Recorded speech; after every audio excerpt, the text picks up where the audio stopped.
पासदारान इनकलाब ने अमरीकी अहदाफ पर हमलों की फुटेज जारी कर दी। मकामी वक्त के मुताबिक दोपहर 2:20 पर बैलिस्टिक मिसाइल दागे गए।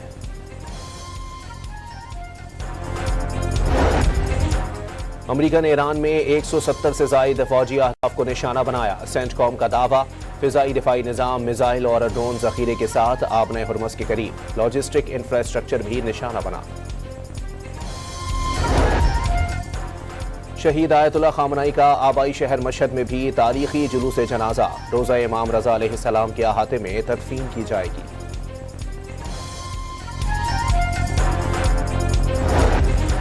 कराची के करीब हादसे का शिकार कार्गो तैयारे के अमले और ब्लैक बॉक्स की तलाश जारी। जराये के मुताबिक मिलने वाला मलबा जहाज के पिछले हिस्से का था।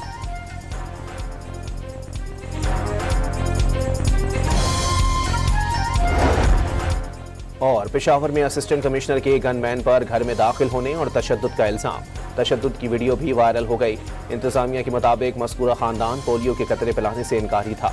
गनमैन से राइफल छीनने की कोशिश की गई, थप्पड़ मारे गए।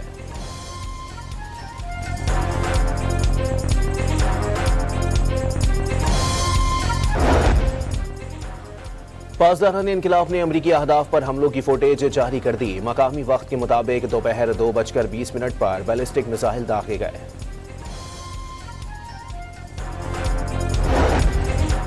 अमरीका ने ईरान में 170 से जायद फौजी अहदाफ को निशाना बनाया। सेंटकॉम का दावा, फिजाई दिफाई निजाम, मिसाइल और ड्रोन जखीरे के साथ आबने हुर्मस के करीब लॉजिस्टिक इंफ्रास्ट्रक्चर भी निशाना बना। शहीद आयतुल्लाह खामनाई का आबाई शहर मशहद में भी तारीखी जुलूस जनाजा रोज़ा इमाम रजा अलैहिस्सलाम के अहाते में तदफीन की जाएगी।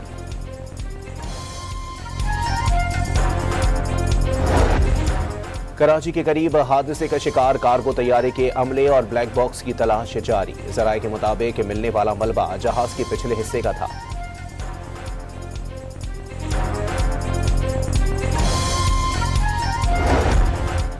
और पेशावर में असिस्टेंट कमिश्नर के गनमैन पर घर में दाखिल होने और तशद्दुद का इल्जाम। तशद्दुद की वीडियो भी वायरल हो गई। इंतजामिया के मुताबिक मज़कूरा खानदान पोलियो के कतरे पिलाने से इनकारी था। गनमैन से राइफल छीनने की कोशिश की गई, थप्पड़ मारे गए।